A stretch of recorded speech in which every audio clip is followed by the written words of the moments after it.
Coming up, we're talking about the legacy of Ghostbusters and teaching you how to make your very own Ecto Cooler themed adult beverage. All that and more on this episode of DizPop.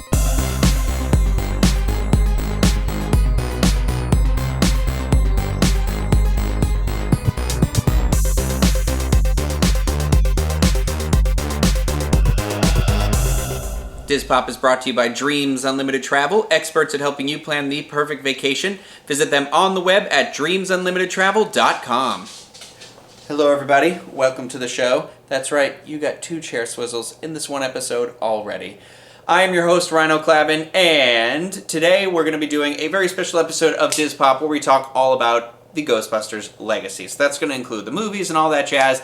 Okay, originally this episode was going to be a arts and crafts and drinks version of DizPop. However, I had an injury earlier in this week that sent me to the emergency room. I am fine, no worries there. It's just disabled one of my hands a little bit. So unfortunately, while we were filming the episode, I wasn't able to do the craft in the normal, my speedy, crafty manner. So the episode was running a little long, so what we're going to do is split the episode into 2, and we're going to have the Ghostbusters legacy discussion in the first part, and then in a couple days' time when I'm a little more healed, we'll get the arts and crafts video. We'll finish that up. But we got a really cool craft coming your way.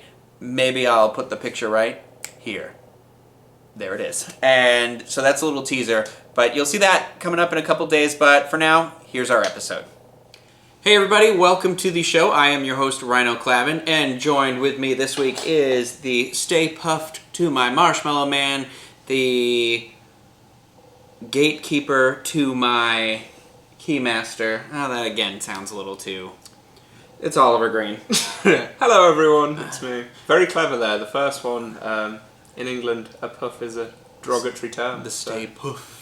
Stay Puffed. But I will. We, as you can tell by my shirt and our references here, we will be talking about all things Ghostbusters this week. The new movie is out, and we figured why not talk about the legacy of of Ghostbusters in general.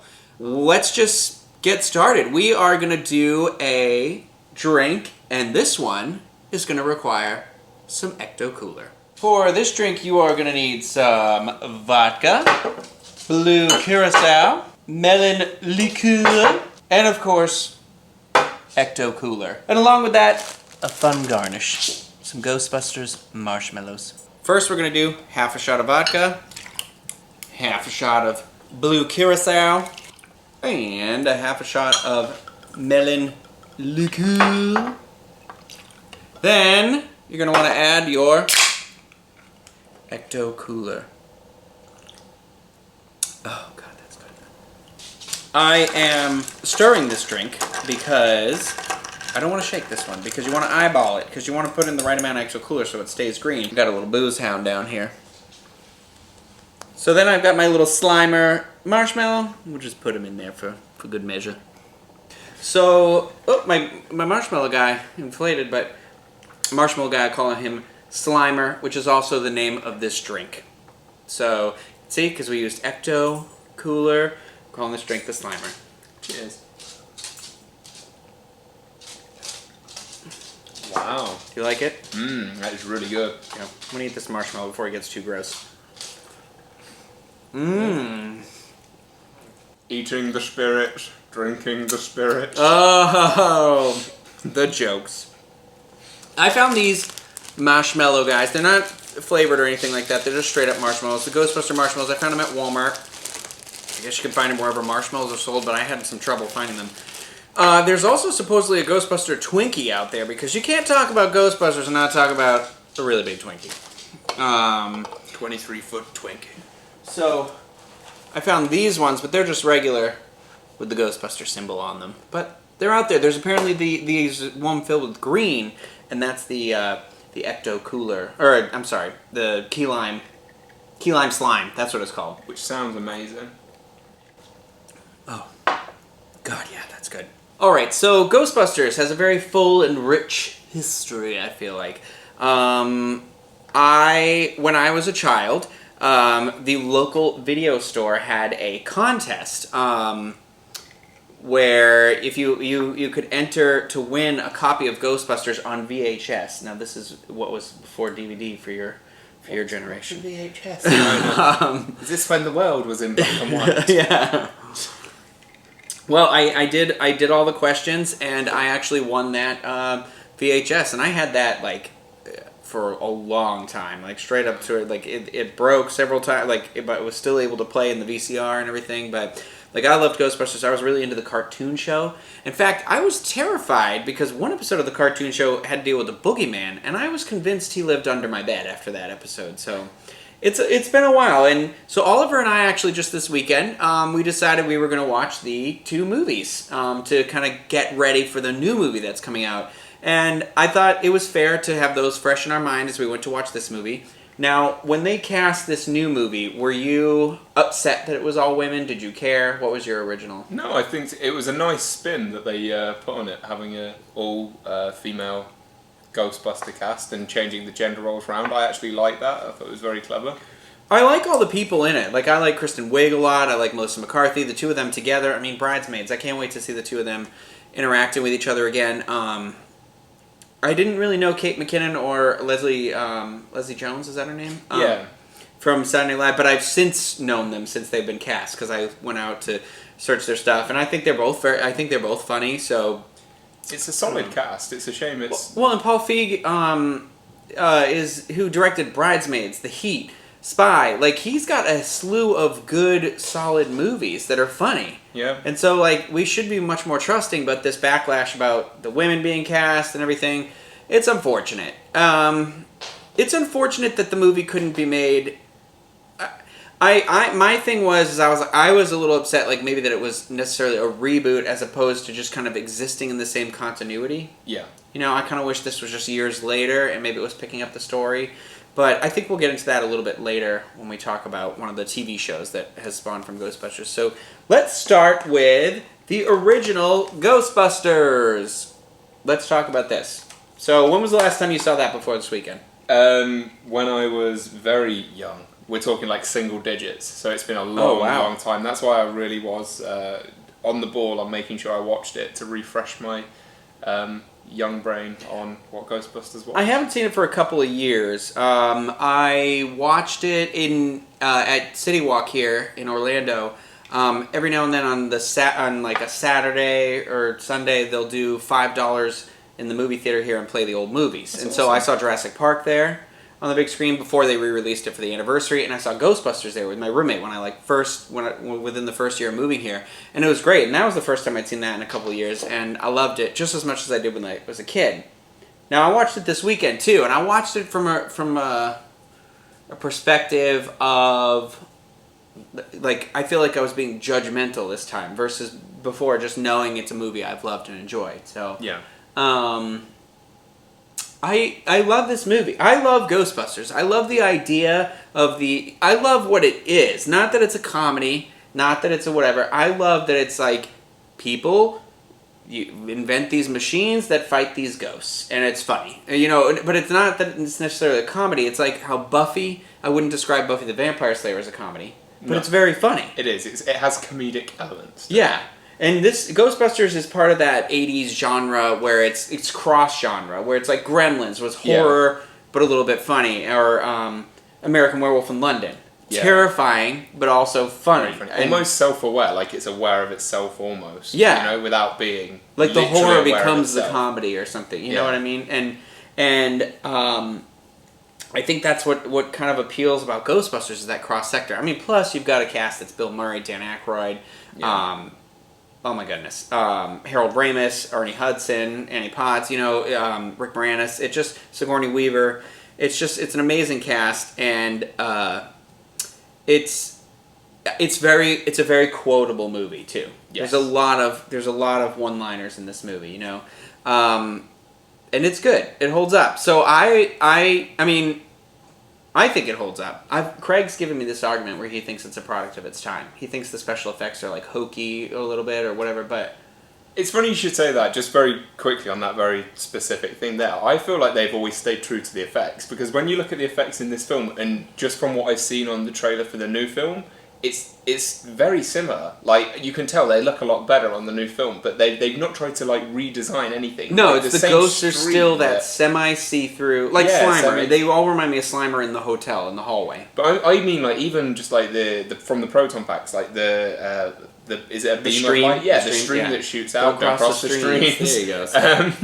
There you go. What it shoots out is it's almost looks identical. It just looks like a slightly updated version, but you can tell it's the same thing. It's got the same really sound and everything. So, yep. I'm happy about that.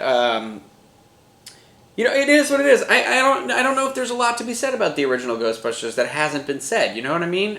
It's kind of like one of those movies that I think was maybe almost an accidental good movie. I was just about to say that. I feel like my dogs are here for this episode. We had a storm earlier, and so he's a Ghostbuster, so he senses it. So now they're both in a disturbance. So I apologize for that, but anyway, yeah, an accidental good movie. Like, I don't know, you know. Literally just about to say the same thing. I feel like all good 80s films were made completely by accident. Like, they didn't even mean for it to turn out as well as it did. So. It's a weird... That's that weird 80s thing, though. It had a lot of... Like, you know what I was thinking about? Footloose the other day. And... Rocket! Come on, buddy!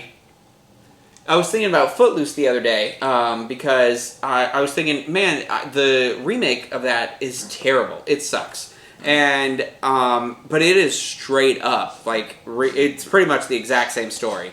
And I was like, it just didn't translate as well. And then I was thinking, like, it's a small town where nobody's allowed to dance. And then there's a priest that hits his daughter. And, like, it's just one of those, like, you can't... It's an 80s thing. It's a product of the 80s. And I think about that in terms of, like, Gremlins as well. Like, I would love to see another Gremlins movie, but it's because I love Gremlins. But at the same time, I get why it could also not be successful today. Because we're not used to that funny monster gore. Like, you know, that weird... subgenre, cross-genre, subgenre. Like, it's a bizarre thing. But what I was excited about is we then went on to watch Ghostbusters 2, which, if you... I just bought this at Target. I have them both on the special edition DVDs that had come out, but a friend of mine, Tyler Allen, gave me this one, and then I thought, well, this one was on sale at Target, Ghostbusters 2, and it was on sale for $8, but it comes with a movie ticket for $7.50. So with my Target card plus this, I knew I was going to see the new movie, so I was like, oh, whatever. I just got a free DVD for seeing the new movie. So I did that. And in my mind, Ghostbusters 2, when I was a kid, that was the one that was always on TV. Yeah. It was, so I like had that one recorded off TV. It was always the one that this is the first time in my like adult life I've sat and watched it and really paid attention to it. And I was a little worried going into it because it always made me feel uncomfortable as a child. Why, Ryno? Why did it make you feel uncomfortable? The Vigo makes me uncomfortable, and Janosch, the guy that was into Sigourney Weaver's character. You just don't like European people. Yeah, they're just European people are terrible. That's why we left. So this is why we don't have Dispop UK yet. No, it was a weird, like, I don't know, it wasn't when I was a kid. However, watching this now when we just watched it, I loved it.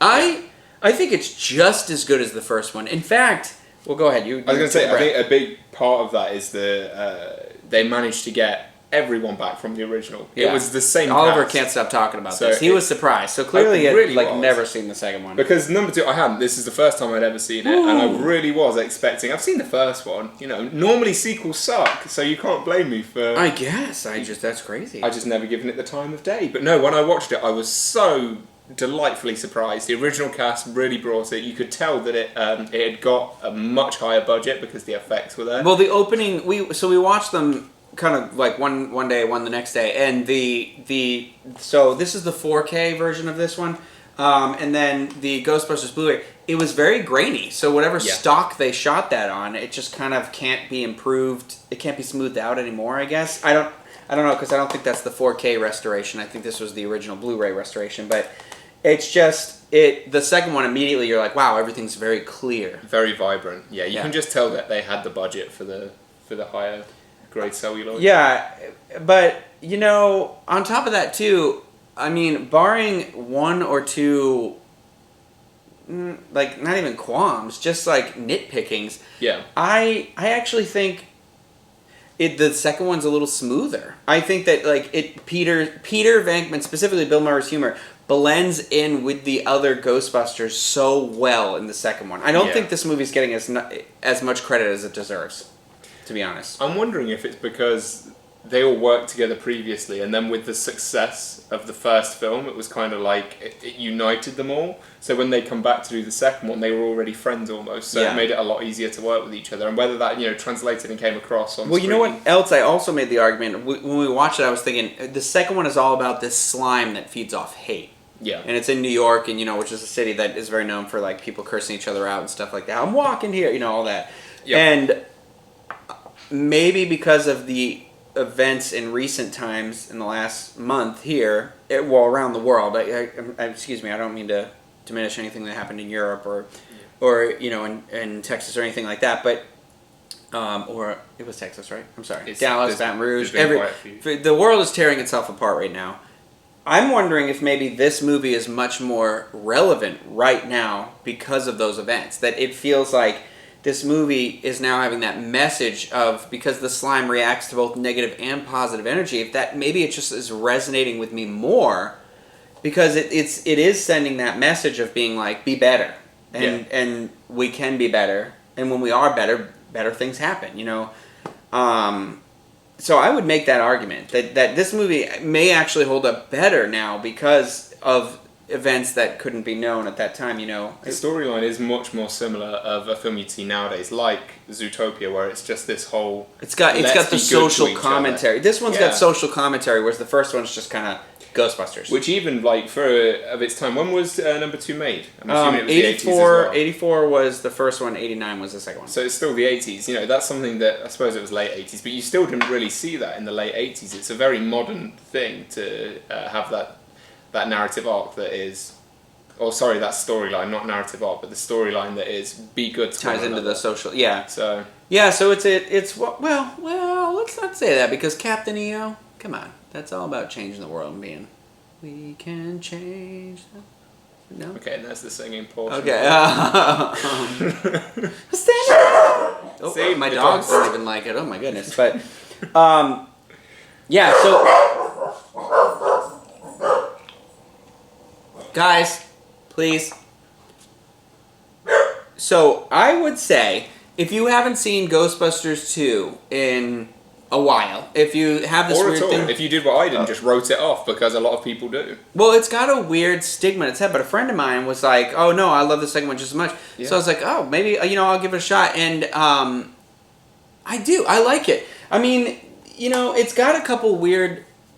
I think to myself, like, the ending's got the Statue of Liberty. That Statue of Liberty scene. I won't specifically say what it is, because in case there's people... that are going accidents like Oliver that haven't seen it. And that, like, well, there's a Stay Puft Marshmallow Man, a giant marshmallow man in the first one. So I think the Statue of Liberty is quite all right. It narratively wise does play very similar to Ghostbusters in a certain sense, but I don't understand why this one didn't immediately go into a third one. So I'd say I want to hear what people have to say about it. Watch this again. Tweet at us at DizPopShow. Comment on the YouTubes, and let us know. I'm curious to see what everybody says. So that went on, but in the meantime, between Ghostbusters 1 and 2, there was a very popular cartoon show that I watched as a child, The Real Ghostbusters. Do you know why it was called The Real Ghostbusters? Not got a clue. So there was a show actually years before this that was called Ghostbusters, and it's weird. I saw it once when I was younger, and it was like it wasn't the same symbol or anything like that, but it was like there was an animal involved. It was a very weird show, and so there was a copyright issue. So it's a legal thing. It was nothing to do with... Yeah, but it was similar, as in they were looking for ghosts, obviously. But it was like, I think there's like a bear or something involved in that one, and like... it's not like 4 human scientists. Nothing to do with the hit film, though. No. So, but a weird way that they couldn't have it be called like just Ghostbusters. So, the cartoon show, very popular, and I was a big fan of that. And it's one of those shows that like they don't really make scary shows for kids anymore. Yeah. Because it had that little bit of a horror element. Because I watched the first 2 episodes. No. You watched a different show. Oh. I'm talking about the 80s Ghostbusters show. So, the one I didn't watch. Fun fact, though. The guy who did the voice of the Peter Venkman character in Ghostbusters did the voice of Garfield in the cartoon show. Do you know what that means? Bill Murray played Peter Venkman, and then Bill Murray played Garfield in the live action. It's a weird parallel thing that happened like by accident, I feel like. I might actually be wrong, but I'm pretty sure that's true. But anyway, regardless, so there was a very popular cartoon show. I used to have like Ghostbusters Toothpaste. I had the Proton Pack. I had the Trap. Did it make your teeth ghostly white? It was like bubblegum flavored. It was dark blue toothpaste too. It was a weird... I just saw a photo of it the other day. It was great. If I can find a photo, I'll overlay that on the video. But there's a part of me where I really want to do like an eBay search to see if I can find it. But I'm pretty sure it won't be good for adults either. Yeah, but no, I wouldn't use that. I've got visions of you like trying to squeeze it out onto the brush and it just like powder flies out. So the Ghostbusters show was pretty popular. It was on for several years, and then eventually it was canceled. I left my laptop in the other room. It had all these notes in it, but it was canceled in the early 90s. And that was weird. There was just kind of like no Ghostbusters around for a while, except for like Ecto Cooler. The juice boxes was still around. Slimer slowly started fading from that. Then they renamed it something else, and then they got rid of the flavor completely. But now it's back. It's back. And I've got to ask, does it taste, because we never got it in England. Oh, I was going to say, try it straight up. But does it taste like it did when you were a child? From my memory, it tastes the same. Except for, I don't think it was green when I was a kid. I know everybody thinks it was green, but it wasn't. This one's only 10% juice, too. I just saw that. Yes, no, that's scary. But I like it. Some people have said it's very sugary, but the ingredients are a little different because since then and now, some regulations have changed. But it's good. I'd recommend trying to get your hands on some, if only just for nostalgia reasons. So, and this drink is actually like really good. It's incredibly good. This one I'd definitely go out and make because... And it's not overpoweringly alcohol. I mean, it's altogether a 1.5 shot of alcohol. However, like Blue Curacao and the melon liqueur, so you can use Midori, melon, whatever, they're like very low percentage alcohol. I think they're maybe even single-digit alcohol, maybe lower double digits. So it's not... It's barely essentially just alcoholic. Listerine in a bottle, isn't it? And that I should have said earlier, to do the kids' drink, just pour the Ecto Cooler and give them a little Slimer in there and call it the Slimer. The little Slimer. Marshmallow. But, so anyway, so I'm not going to talk about this thing yet, but in the later 90s, I had you watch this show. There was a show, kind of a revival, which I was, I think, just the right age. So it was like 97 when it started, so I was 12. And it was called Extreme Ghostbusters, another animated show. And it was awesome. And it had Egon was in it. And Egon and Janine and Slimer. And they basically recruited a new team of Ghostbusters to help them fight ghosts. And so what it is it's Egon, it's, years later, I think it took place at the time, present day, so in the 90s. And Egon was a professor at a local college where he taught, like, paranormal studies. And, so, like, 4 kids are in the class. But they're digging a new subway. They crack through, like a tunnel they haven't found before. And some ghosts get out, a demon gets out, or whatever it is. And Egon tries to stop it, and something happens to him, and the kids kind of go after him, and then they decide they're all going to be Ghostbusters, more or less. I'm very much paraphrasing this, but this Extreme Ghostbusters is all available on Hulu Plus if you have Hulu Plus. And so I noticed that the other night, and I was like, Oliver, watch the first 2 episodes of this show. I have since watched 7 or 8 episodes, but maybe even more than that. I watched it while it was on TV too, though. Yeah. Because I really enjoyed it. It was on right around, it was sometime on between 3 to 5, so I was home from school around the same time as Power Rangers. And, fun fact, the reason why I don't like Pokemon is because as soon as Pokemon started airing, it was in the same time slot as Extreme Ghostbusters, so that is after it had been canceled. So I always blamed Pokemon for canceling that show, which is not the fact. I read up on it later, and actually I was watching re-aired episodes of this cartoon show because it actually aired in the morning. And that was a mistake too. So what did you think of this show? Yeah, I was delightfully surprised again with this show. I know I feel like we spoke more about the show than we did about the original films, just because of how impressed we were. There's a lot of really intricate storylines with this, like stuff that you don't see anymore in kids' TV. Not that I watch a lot of kids' TV, but this, we've grown up. We know how it's changed since we were kids. Like, but also, what was crazy about it is it essentially, I never understood why they had so much trouble making a third movie, because this show, for me, was the perfect way to make a third movie. Yeah. You get one or two of the original cast members, and you go from there with a new group of people. Like, it was doing that before shows were doing that.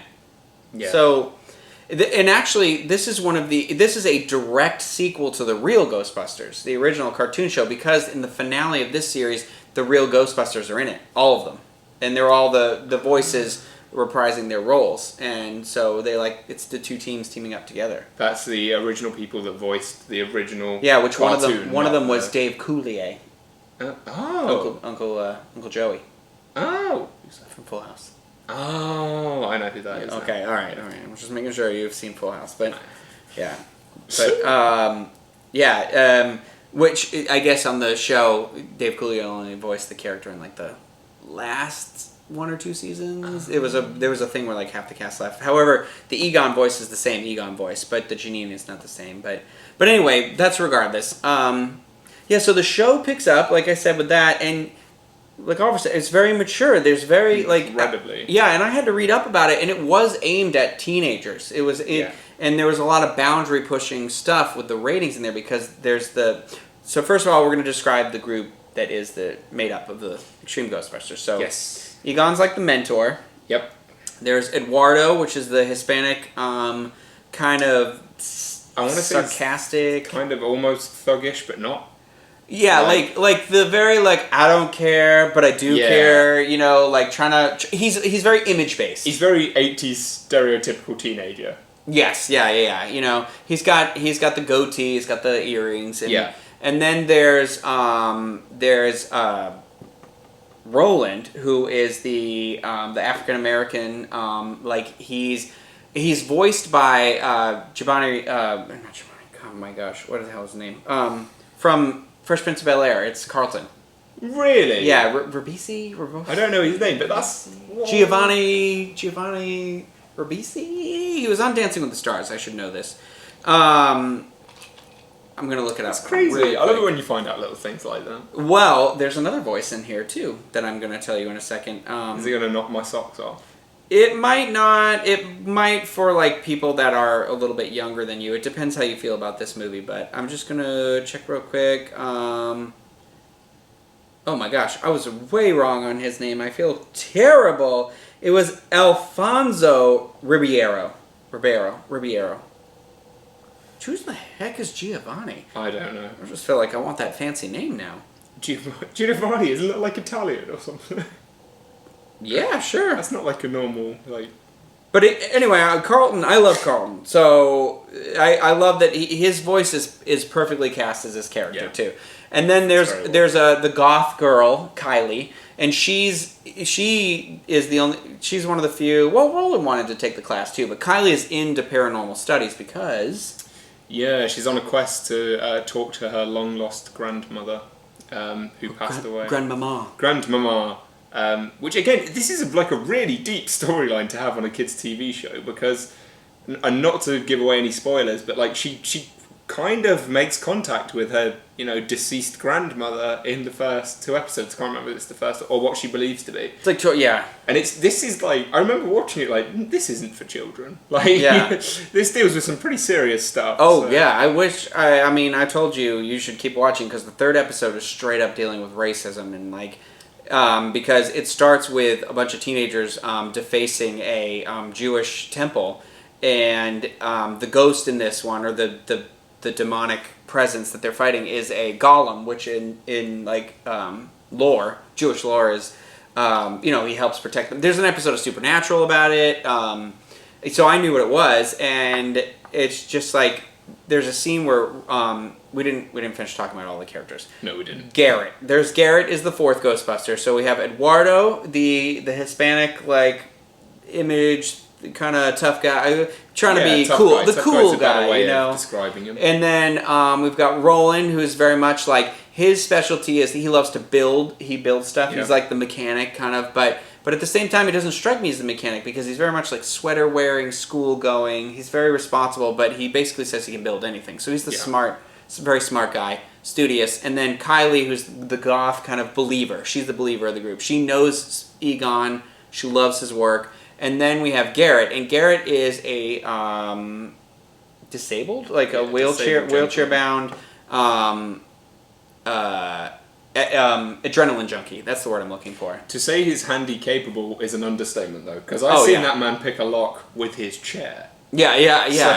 So. The show actually won an award for portraying handicapped people in that manner, and you know, so it was really cool. It was really cool to read that. But so none of these characters necessarily fit into the stereotype of what you would think of who they are either, which is great. And they kind of acknowledge that on the show. So this show for me was ahead of its time for that alone. But then, so why did I ask? Why did I want to go back to Garrett? We're talking about Kylie and the thing. Oh, in the third episode with the Garrett, like, you know, meets his friends and they're playing basketball, and then Roland's with him, but then they're like, we don't want to play with your kind. And I'm like, nah, they can't be talking about this is a cartoon show. They can't be talking about that. They straight up, they talk about it later, and they say a thing. And I was like, I can't believe this show is like about being racist, and blatantly too.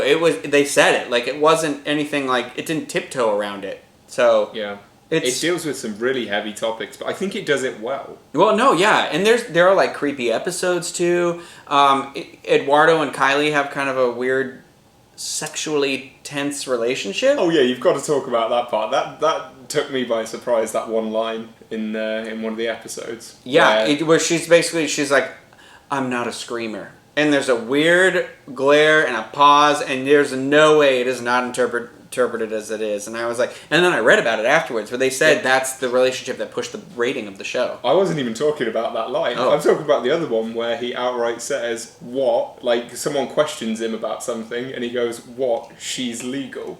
That's the line in one of the episodes referring to the girl. And it's like, this is a child's cartoon. What's going on? This is not okay. So if you've never watched this show, get on Hulu Plus, watch the show. I highly recommend it. I think it was a great sequel to that show, and I really wish they had kind of pursued this in the film aspect because I felt like it brought in everybody. It didn't feel like it was overt, like I wasn't being beaten over the head that they were like, well, we've got to make sure we've got a girl and a Hispanic and whatever, and it was just kind of like, it felt natural, it felt modern, and I thought it was a great way for the franchise to go. Yeah. And so check that out. Then, if we fast forward a couple years, we got this Ghostbusters video game for the Wii, and for other systems as well, maybe, I believe. However, the great thing about this game, I don't know if you know this, every one of the original cast members of the movie reprised their role.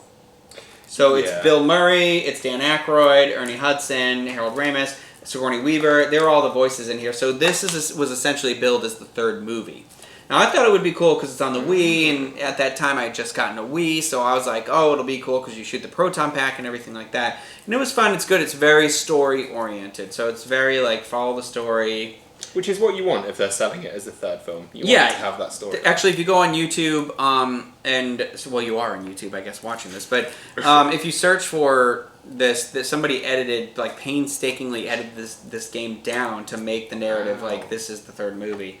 I just got it on a DS the other day for DS, and I'm curious to see how it'll play out without using like my hand to be the proton pack and see if it plays differently. So I will see how that shakes out. When I was a kid, though, I also brought this out. This Ghostbusters 2 for original Nintendo. Is that a record? I want to beat you over the head with this. It was super hard.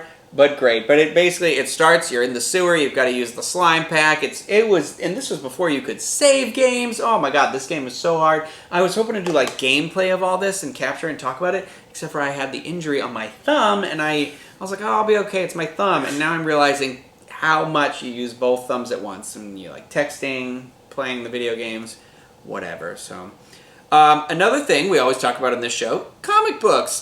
There is currently a Ghostbusters comic book by IDW Publishing. Same people that do the Back to the Future ones. Exactly, and we will be talking about that in another episode as well. Mm-hmm. Now, this is actually, I saw this and I was like, oh, I'm going to read this. This is Series 3. So this is basically like Season 3 of this comic book. There's another one called Total Containment and like Mass Hysteria. Now, those two came before this, I found out. You can get them in graphic novel form, or, excuse me, trade paperback. They're not graphic novels. I made that mistake earlier on the show. And read up on them. So I haven't read through these too much, because as I was reading the first issue, I was like, oh my gosh, I'm missing out, because this is a continuing storyline. This current one in Ghostbusters International, they're traveling the world and, like, fighting ghosts all around the world. So, like, the first covers New York, the second covers Italy. The third one is... What was that, Italy too? 2 Italy ones? And then... Number 5's definitely Italy. Yeah, No, this is Paris. Oh. That's the Louvre. The Louvre. Now we've pulled out of Europe, I don't know. Mixing all these European countries just get together. so confused these days. But this is an ongoing series. I don't know how long it's going to go on for. The one before this was like 20 issues. The one before that was 16. So we'll see. But I love the art direction in this and everything. And from what I read, it's very... I mean, it's continuing the movie story, but then it's got other characters. But it also has, like, Walter Peck is in it. And you remember him from the first movie. He's the guy who shut the containment unit down. Yes. You know, and then there's like a couple of other characters. There's like this girl Jenny, who's also like, she was a rival of Ghost Smashers firm, which, if you know, the original title for Ghostbusters was Ghost Smashers. So there's a lot of fun like nods to whoever's writing this is clearly a fan of the thing. Whoever's writing it, yeah. I can read right there. But so check this out. You could probably get all the issues right now, because I think they're only up to issue 6. I have 5 right here. I know I got another one, though, because the cover started looking different. But that's out right now if you want to get your Ghostbuster, like your classic Ghostbusters fix. They originally started doing it as one-offs. So there are a couple of, like, short storylines, like it's 4 issues, and it's about this or whatever. Where one is the Ghostbusters team up with the cartoon Ghostbusters.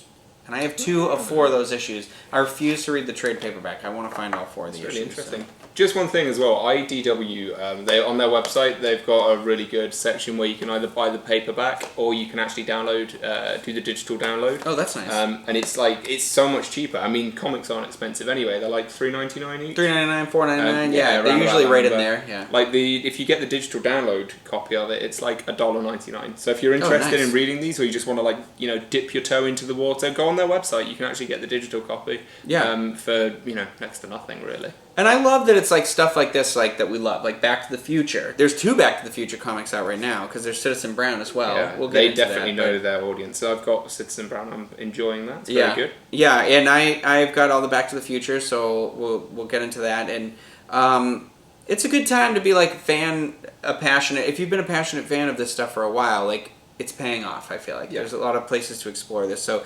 Ghostbusters is to me just such a weird franchise that just seems like it was begging for a modern day film, because for me it's like the special effects have come so far, and that's not what defines the special effects. However, like there's so much, like we love that kind of like paranormal horror movies, The Conjuring, Insidious, stuff like that's very popular right now. Supernatural's been on for like 11 seasons. All these like like the X-Files came back, like all these paranormal stuff, like why wasn't there Ghostbusters? I'll tell you right now, why isn't there a Ghostbusters TV show? I would have loved to have seen a Ghostbusters TV show, a live-action TV show. Just making a prediction, depending on how well this film does, I think you might see one, because there's Ghostbusters everything else right now. So. Well, there is a Ghostbusters animated film in the works, too. But it takes place in, like, 2050, so it's in the future, and that's how they're avoiding going... Like, they're trying to be in a different... Look at Ghostbusters in a different way, so we'll see how that pans out. Well, that is our episode. I hope you guys enjoyed it. Thank you for hanging around and listening or watching to 2 idiots talk about Ghostbusters and why they like it. Check out the movie in theaters now. Look for our audio-only review of that film, and then, let us know what you think about it. And then in a couple days, like I said, go check out that arts and crafts video, and we will have some fun making some arts and crafts like we always do. So check that out. Thank you guys for watching, and we'll see you next time on another episode of DizPop.